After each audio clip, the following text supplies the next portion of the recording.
Ça fait des années qu'on partage ensemble sur cette chaîne vos expériences paranormales. Un concept qui fonctionne très bien et qui me passionne toujours autant. Et en plus de ça, depuis le début, je reçois toujours autant d'histoires étranges que fascinantes. Un concept qui a d'ailleurs inspiré d'autres créateurs sur la plateforme. J'adore ce format pour pouvoir échanger avec vous sur vos histoires étranges, mais aussi le soumettre à la communauté qui, dans la majorité des cas, trouve des explications. Et il y a aussi un grand nombre d'entre vous qui sont juste là pour entendre et kiffer, s'évader un petit peu le temps d'une vidéo. Aujourd'hui, je vous propose d'améliorer mon concept pour vous entendre nous raconter vos histoires paranormales de vive voix. C'était pas fait exprès. Est-ce que c'est un signe? Esprit, est-ce que tu es avec moi ce soir? Si tu es là, rallume la lumière.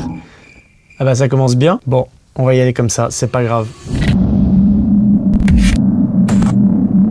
Salut Romain, bienvenue sur la chaîne. Eh ben bonjour à tous, je m'appelle Romain, j'ai vécu quelque chose d'assez à la fois angoissant et intimidant dans un château, je vais vous raconter ça tout de suite. Le début de ton histoire est assez simple. Un jour, tu te décides d'aller explorer un lieu abandonné que tu connais. Ouais, c'est ça. En fait, je vis dans le bassin grenoblois et je sais qu'il y a des lieux dans le coin qui valent le coup d'être visités. Et puis avec un ami, on a l'habitude d'aller souvent fréquenter des lieux, du moins visiter des lieux, les explorer. Tristan, pour le nommer. Et là, vous allez sur un château pas simple d'accès. On savait que pour accéder à ce château, les voisins étaient assez méfiants, du moins assez regardants. Donc on a voulu éviter le moindre problème et on s'est dit qu'on passerait en fait par l'arrière du château. Pour ce faire, on a marché dans les bois et puis on est arrivé du coup au dos du château. Puis on s'est retrouvé face à une grande façade, donc la première façade du château face à nous. Donc c'est une façade avec, je crois qu'il y a 3 étages, avec des rangées de fenêtres un petit peu partout. C'était assez impressionnant. Il y avait un silence de mort, tu vois, un silence cathédral autour de nous, mis à part les bruits de la nature environnante, mais sinon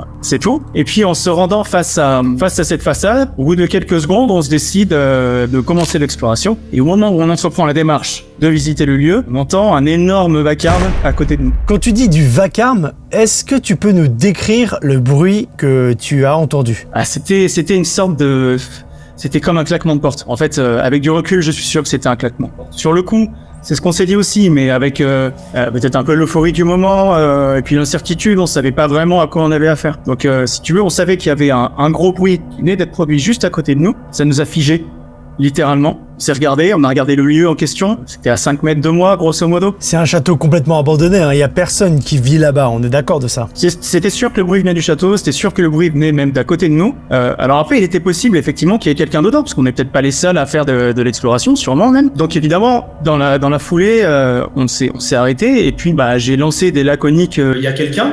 J'ai évidemment pas eu de réponse. Donc on a décidé au bout de quelques secondes avec mon ami de faire fi de tout ça et puis de continuer l'exploration, du moins de la débuter. Et c'est au moment où on entreprend la démarche de nous avancer que là, un deuxième vacarme énorme, plus proche cette fois-ci, à côté de moi en fait, a retenti quoi. En fait, c'était la fenêtre qui se trouvait à 5 mètres de moi, qui était à mon niveau. J'ai juste eu le temps en fait de tourner mon regard en direction de cette fenêtre et j'ai vu claquer. Donc là, il y avait plus de doute, il y avait pas de courant d'air, il y avait pas de vent, il y avait pas de bruit environnant mis à part la nature, comme je le disais tout à l'heure. Donc là, on savait, on était sûr qu'il y avait quelqu'un. Ouais, mais la première chose à laquelle je pense, moi, quand tu me racontes ton histoire, je pense qu'il s'agit d'une porte ou d'un volet qui a claqué à cause du vent ou un courant d'air. Mais tu dis qu'il n'y avait pas de vent, il n'y a rien d'autre qui a bougé. Les autres fenêtres bougeaient pas, c'était une certitude que tout était immobile dans le château. Si tu veux, on sentait que c'était volontaire ces bruits-là. Les bruits environnants, ils étaient destinés à nous intimider, c'était une certitude. On avait vraiment cette certitude au début, on mettait ça effectivement sur peut-être les conditions climatiques, mais encore une fois, il y avait pas un brin de vent, donc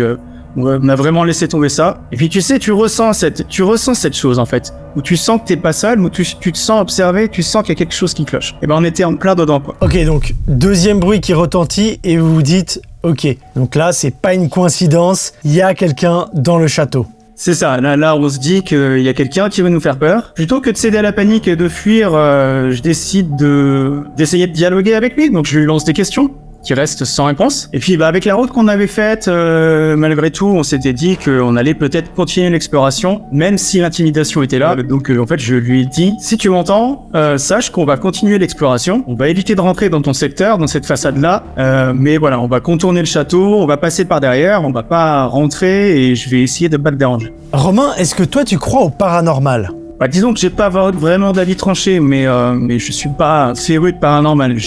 Ok, donc t'es plutôt un profil terre à terre. Ça me plaît, j'aime bien. Je pose juste cette question au milieu du récit pour qu'on comprenne bien que t'as pas fait de fabulation ou tu penses pas tout de suite aux fantômes. Et justement, t'as vécu cette histoire, on va continuer de l'entendre, mais c'était important pour moi de bien comprendre ta psychologie sur cette affaire-là. Tu peux continuer, pardon, vas-y. J'essaye vraiment de rester un maximum terre à terre à ce niveau-là, et surtout de garder le sang-froid et puis de pas me faire des films, quoi. Que pour le coup, au pire, il y avait quelqu'un qui nous observait, quoi. Et donc on décide de continuer l'exploration malgré tout, en évitant la zone dans laquelle on pense que la personne se trouve. Et en fait, quelque part pour le rassurer, mais aussi pour me rassurer un petit peu, je décide de lui dire tous les endroits dans lesquels on se dirige. Ça, au moins, les choses étaient claires. Donc je lui disais, là, on se dirige vers la cour intérieure, là, on se dirige vers la façade ouest, etc. Et quelque part, ça me rassurait aussi un petit peu. Et ça nous rassurait en tout cas tous les deux avec mon pote. Arrivé sur une sorte de balcon qui dominait l'ensemble du château, on aperçoit la deuxième façade, la façade opposée par rapport à celle dans laquelle se trouvait la personne. Et celle-là nous intéressait. On se disait, putain, c'est con, on a quand même fait de la route, autant essayer de rentrer quand même et d'explorer le maximum qu'on puisse faire. Donc je lance une sorte de proposition à la personne. Je lui demande l'autorisation d'aller dans cette façade qui était opposée. Si ça te dérange qu'on aille dans cette façade-là, eh ben fais claquer une fenêtre, fais claquer une porte. Et dans la seconde qui a suivi, une fenêtre a claqué dans la façade opposée. Donc, c'est les 3 seuls bruits qu'on a entendus pendant 1h30 d'exploration. Donc bon, là pour vous, tu te dis, c'est bon, ciao. Il y a quelqu'un dans le bâtiment, forcément, qui nous fait peur, ou il y a quelqu'un en tout cas. Là, on se dit, non seulement il y a quelqu'un, mais en plus, quelqu'un nous observe pour de bon. Faire une exploration en se sentant observé par par quoi, on ne sait rien, c'est vraiment spécial. Et surtout on se demande quelles sont ses réelles intentions, quoi. À ce moment-là, on me dit, bon, je crois qu'on a fait le tour, c'est pas possible, on va éviter de déranger la personne dedans, parce qu'on veut pas dormir. Donc c'est à ce moment-là qu'on décide de quitter les lieux, quoi. Vous quittez le lieu, vous passez la journée à visiter d'autres lieux, et finalement tu rentres chez toi et tu décides d'être sur ton ordinateur, devant ton ordinateur, et tu mates les vidéos que tu as prises dans le premier château abandonné, là où tu as entendu les bruits. Et qu'est-ce que tu vois à ce moment-là? Et en regardant les photos, je me dis, sait-on jamais, je vais quand même essayer de jouer sur toutes les fenêtres que j'ai prises en photo. Au pif, bien sûr. Surtout que je cherchais pas à photographier quelqu'un, quoi. Je cherchais à photographier l'ambiance. Et en zoomant sur la toute première photo, dans la fenêtre qui se trouve en haut à droite, c'est la photo même d'introduction. Le moment où on arrive sur les lieux, on distingue effectivement une fameuse silhouette. La silhouette de quelqu'un qui semble nous observer, avec ce qui ressemble à une capuche, ce qui ressemble à des lunettes de soleil. Et cette personne est dissimulée à moitié derrière le mur qui sépare la fenêtre. Donc là, il y a 2 choses qui se produisent. Déjà, j'ai des frissons. Tu veux, c'est un contexte qui fait un peu froid dans le dos. Et puis, dans un second temps, j'analyse la photo, je me dis, est-ce que c'est pas une pareidolie? Est-ce que c'est pas moi qui me fais un film? Est-ce que c'est vraiment quelqu'un? Donc je prends du recul, je veux pas rentrer dans une espèce de paranoïa, mais après l'euphorie était redescendue, donc j'analyse un peu la chose. Je me dis, bon, c'est peut-être des reflets ou de la saleté qu'il y a sur la vitre. Malgré tout, cette silhouette, je la vois vraiment de manière nette, quoi. Et bon, là, peut-être que j'avance un peu vite, mais plus je la regardais, plus les jours passaient, et plus j'arrivais à me convaincre qu'effectivement, c'était la fameuse personne qui nous observait sur cette photo. Surtout que la photo, elle est prise 2 minutes avant que les faits se produisent, du moins les premiers faits se produisent. C'est au 2e étage, les premiers vacarmes qui se produisent sont au 1er étage, certainement qu'il nous a observé de haut et qu'il est descendu par la suite pour nous faire peur. Après, j'interprète. Il y a peut-être un peu d'interprétation, mais je t'avoue que même sans t'avoir eu là en call où tu me racontes l'histoire, quand j'ai reçu les photos dans le mail, j'ai maté direct la silhouette, enfin je l'ai vue, et comme toi, je vois une sorte de silhouette. Alors, je sais pas si c'est mon cerveau qui voit pareil que toi, c'est de la pareidolie, tu l'as dit, mais pour moi, ouais, il y a clairement une sorte d'homme avec des lunettes. En tout cas, c'est ce que mon cerveau me dit et me voit, tu vois. Il voit quelqu'un. On est pareil, on est raccord là-dessus. Alors, je sais pas si la communauté et les gens verront la même chose, mais en tout cas pour moi c'est clair qu'il y a une silhouette bizarre le coin d'une fenêtre. Je suis persuadé qu'il y avait quelqu'un. Après, est-ce que c'est cette personne-là que j'ai photographiée ou est-ce que c'est de la pareidolie? Je crois que je le saurai jamais. Et plus je la regarde cette photo, et plus j'ai l'impression qu'il y a vraiment cette personne qui nous observe derrière. Eh bien ton récit, il est trop bien. Et en plus ce qui est cool, c'est que c'est pas forcément fantomatique. C'est peut-être un individu qui était dans le château, abandonné, et qui a voulu vous faire peur ou vous déranger, une blague. On saura jamais en fait. Et je trouve que c'est ça qui est cool, c'est de pas avoir de réponse, tu vois. Ça laisse la place à l'imaginaire et à tout ce qui est possible. Écoute, ton histoire elle est très cool, j'ai kiffé, merci beaucoup, même s'il n'y a pas forcément de conclusion. Franchement, si tu y retournes, bah tiens-nous au courant. Ben, je t'en prie, avec plaisir. comment vas-tu? Salut Grand JD, bah écoute ça va super, je suis très content d'être avec toi là pour cette vidéo, c'est cool. Merci beaucoup en tout cas, je t'appelle car t'as vécu un truc un peu spécial dans un autre pays. Vas-y, raconte-nous tout. Ouais exactement, c'est quand je suis allé en Islande, effectivement il m'est arrivé un petit truc assez intéressant et du coup bah j'étais content de te le partager quoi. On est parti en mai avec ma copine en Islande et on avait décidé pendant 10 jours de faire tout le tour. Les 2 derniers jours on avait dans l'idée de faire une grotte. Faut savoir qu'en fait en Islande pour faire des grottes souvent faut payer pour visiter et cette grotte là donc c'est les grottes de Surtjelir si je le dis bien. Ces grottes là c'est un accès gratuit, on peut y aller comme ça, on peut se garer sur un chemin sans problème, donc ça c'était plutôt cool. Vous arrivez là-bas et est-ce qu'il y a des gens avec vous? Non, il y a personne, on est seul au monde. En vrai, de toute façon en Islande, en plus surtout en mai, c'est encore pas trop touristique et du coup quand on arrive là-bas, il y a personne, on est la seule voiture, donc écoute, vraiment solo quoi. Ok, donc go, vous allez dans la grotte. Ouais, parce qu'en plus pendant tout notre séjour en Islande, on a fait pas mal de choses où on était seul, donc pour nous c'était encore un truc solo et tant mieux parce qu'on préfère être seul qu'avec plein de monde, si tu veux, c'était encore plus cool quoi. Et du coup, ouais, donc quand on est arrivé, c'est ça le truc, c'est qu'il y avait une ambiance un peu particulière et ma copine qui se sentait pas trop est restée vraiment devant la grotte. Moi j'ai commencé à y aller, alors il y avait plein de cailloux et tout mais sans problème. Et puis je l'ai pris en photo d'un peu plus loin, donc à l'intérieur de la grotte. Et écoute, j'ai pas trop regardé les photos tout de suite, j'ai juste pris en photo et ensuite j'ai continué. Et elle m'a dit qu'elle voulait rentrer à la voiture, donc je lui ai laissé les clés de voiture et puis moi j'ai commencé à m'enfoncer un peu plus loin dans les grottes. Donc ok, ta copine elle a eu un mauvais feeling avec cet endroit. Complet, alors que pourtant elle est pas du tout, enfin tu vois, pendant tout notre parcours en Islande, ouais, il y a jamais rien eu, enfin je veux dire, elle m'a jamais fait un coup comme ça et là vraiment elle se sent pas du tout et elle me dit non mais donne-moi les clés, moi je rentre à la voiture, toi je te laisse aller dans les grottes mais fais gaffe quoi. Et donc toi tu décides d'y aller solo. Tu y vas, go. Donc moi j'y vais solo et là je rentre et c'est vrai que je commence à ressentir un malaise. Toi t'es dans la grotte, ta copine elle est rentrée à la voiture. Je reprends un petit peu hein, pour être sûr de bien comprendre les éléments. Et toi t'es seul et tu sens qu'il y a un mauvais feeling à ce moment-là. Pour le coup, j'ai souvent fait des petites incursions tout seul, que ce soit en forêt, etc. J'ai pas non plus trop peur, enfin j'ai pas de problème particulier. C'est même pas un problème de me dire que je suis tout seul dans un pays et puis dans une grotte particulière. Non, il y a aucun problème. Et j'avoue que je commence à sentir comme une petite pression, tu vois, genre comme si on pouvait potentiellement me regarder, mais sans que il y avait personne quoi, il y avait rien. Et il y avait surtout c'était très silencieux, il y avait aucun bruit quoi. Donc moi je continue à avancer parce que je me dis quand même c'est cool, c'est joli quand même en vrai. Et en fait plus j'avance et plus je me dis je sais pas, je me sens mal à l'aise en fait. Vraiment je me sens mal à l'aise. Il y a ce côté où je me dis c'est trop bizarre, tu sais, comme dans les films où t'avances et t'arrives dans les grottes et tu te dis il y a un truc qui l'attend quoi. J'ai pris une vidéo où je commence à m'enfoncer parce qu'en fait tu rentres dans une grotte, tu ressors et après t'as un autre chemin mais toujours dans les grottes à passer et après t'arrives et tu peux t'enfoncer très loin. Et moi j'ai pas du tout osé m'enfoncer parce que une fois que je suis arrivé, j'ai commencé à filmer dedans et ouais je me suis senti très mal à l'aise, donc je me suis dit allez je fais demi-tour, je la rejoins et on se barre d'ici.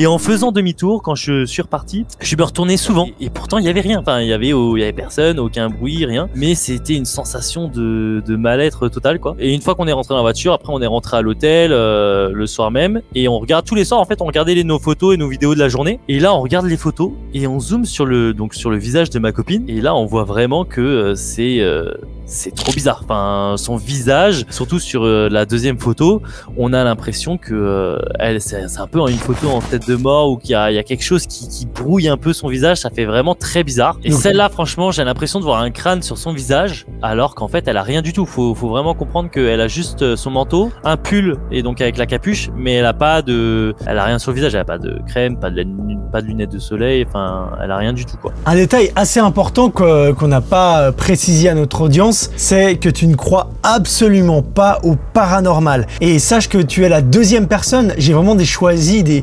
profils qui sont pas du tout dans l'ésotérisme, etc. et qui sont plutôt terre à terre. Hein. Toi, tu te laisses pas emballer par tes émotions. Ouais, tout à fait. Enfin, je me laisse pas emporter. Et puis surtout, pour moi, c'est forcément quelque chose qui s'explique. Donc, il n'y a pas à chercher midi à 14h, quoi. Et c'est ça qui est hyper intéressant. Tu as que 2 photos de ta copine à ce moment précis. Hein. Exactement. En fait, j'ai que 2 photos parce que non seulement elle m'a pas suivi, donc je l'ai pris de loin. Mais sinon, j'ai un film après où moi je rentre dans les grottes plus loin. Mais sinon, par rapport à elle, j'ai que ces 2 photos parce que vu qu'elle voulait pas venir, je me suis juste enfoncé. Je l'ai pris de loin parce que je trouvais ça assez stylé de la prendre elle en dehors de la grotte avec le trou. Et du coup, après, je suis revenu vers elle pour lui donner les clés de la voiture pour qu'elle rentre dans la voiture. Et qu'est-ce que ta copine elle fait quand elle a vu justement ces fameuses photos? En fait, au début, quand on a regardé les photos, on n'a pas zoomé parce que si tu veux, on regarde les photos, on dit ouais celle-là ça va pas. Et puis à un moment, on reparle de cette grotte qui était un peu bizarre et tout, et on se disait mais toi tu l'as senti comment et tout. Et moi je lui ai dit ben quand je suis revenu, je faisais un peu le gars ouais tout va bien, mais en vrai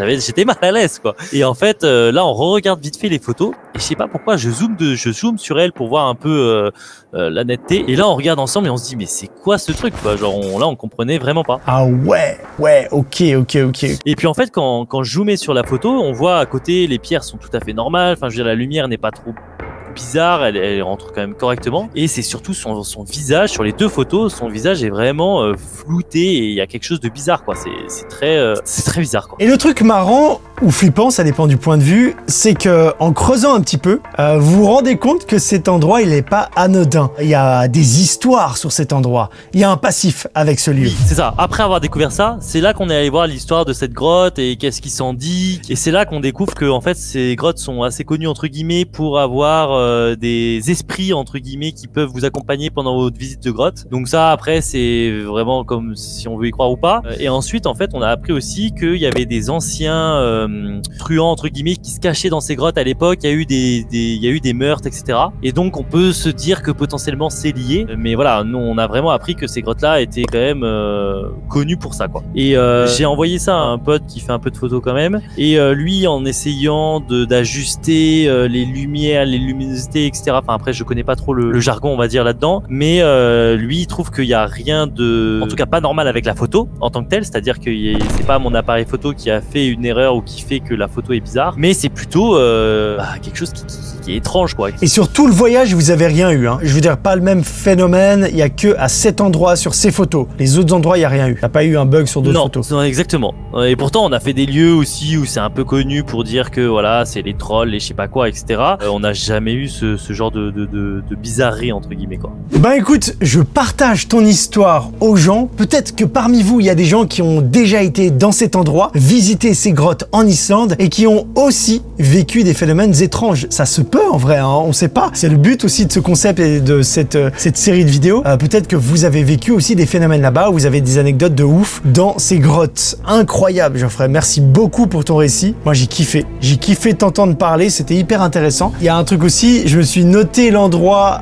si je retourne en Islande, j'irai dans ces grottes, ça m'intrigue beaucoup trop, ça me hype ton histoire. Avant de finir, j'ai aussi envie de préciser un truc sur ton profil, c'est que tu faisais un métier avant où tu étais souvent tout seul, je parle à la caméra là, je m'adresse aux gens, où tu étais souvent dans des milieux hostiles, tout seul, en forêt, etc. Et que t'es pas du tout le genre de mec à stresser ou à avoir peur. Tu arrives généralement à bien gérer ton stress et tes émotions, et ça c'est très intéressant, c'est ça que je voulais rajouter. Exactement, et surtout c'est ça qui m'a confronté à quelque chose d'un peu nouveau entre guillemets, parce que justement j'avais jamais été dans un malaise entre guillemets solo comme ça quoi. Non mais je comprends bien, et je te remercie infiniment. On verra si d'autres personnes, si on a d'autres retours sur ce lieu, peut-être, on verra, c'est hyper intéressant. Geoffrey, merci beaucoup. Bah, pas de souci, écoute, ça me fait plaisir en vrai.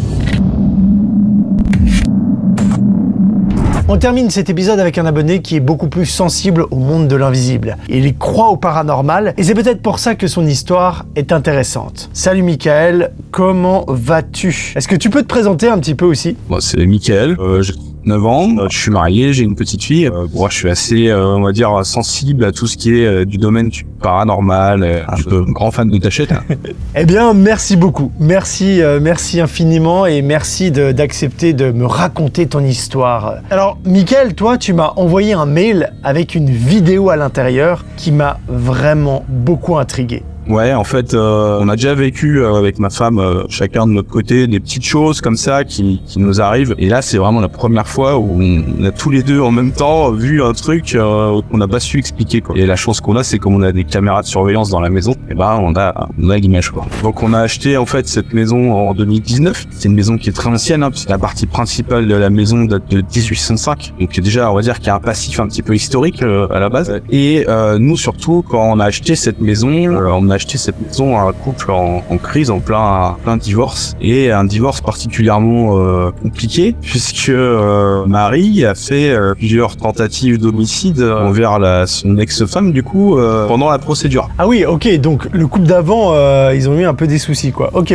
je vois l'ambiance, je vois le truc. Du coup, toute la procédure a été très compliqué, c'était tendu et on savait pas vraiment pourquoi, on trouvait ça bizarre. Et c'est qu'à la fin, le jour de la signature chez le notaire, en fait, où la notaire a fait en sorte d'évincer le mari et on a appris toute cette histoire. Donc, si tu veux, quand on est arrivé dans la maison, on s'est retrouvé dans un environnement qui était, de notre point de vue, énergétiquement parlant, pas très positif, quoi. Tu m'étonnes.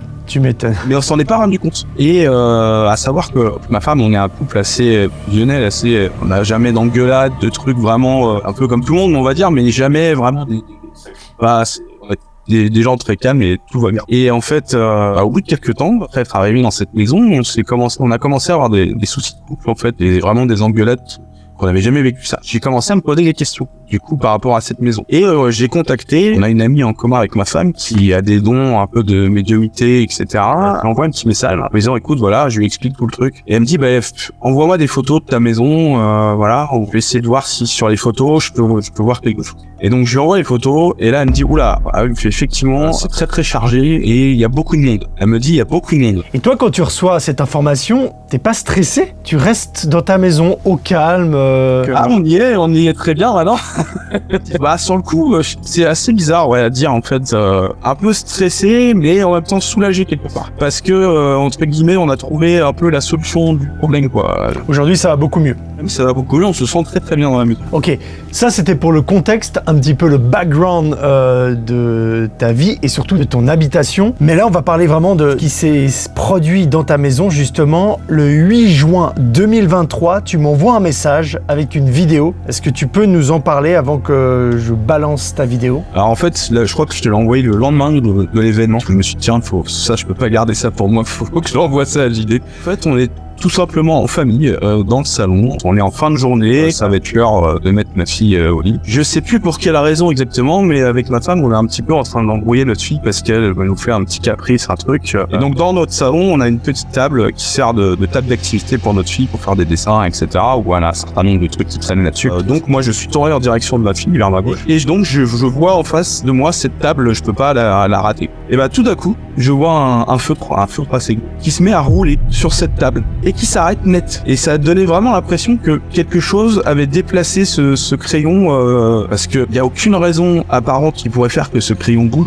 Les fenêtres sont fermées, il n'y a pas de ventilateur. Dans la maison, le sol est parfaitement neuf et refait, donc droit, il n'y a pas de souci. Il n'y a pas de vibration, il n'y a rien, il n'y a pas un camion qui passe à côté ou autre. Donc vraiment, il n'y a aucune raison particulière d'avoir ce mouvement de crayon. Et là, ça a attiré mon regard tout de suite, quoi. Et ma femme a vu aussi le crayon bouger, mais tous les deux on reste continue notre petite discussion avec notre fille et on réagit pas vraiment sur le coup. Et là tu paniques pas, tu vois un truc bouger, tu paniques pas du tout. Bah, en même temps, tu vois ce qui se passe, c'est pas ultra violent, quoi. C'est pas comme s'il y avait un truc qui était tombé du mur ou ça m'a pas inquiété plus que ça.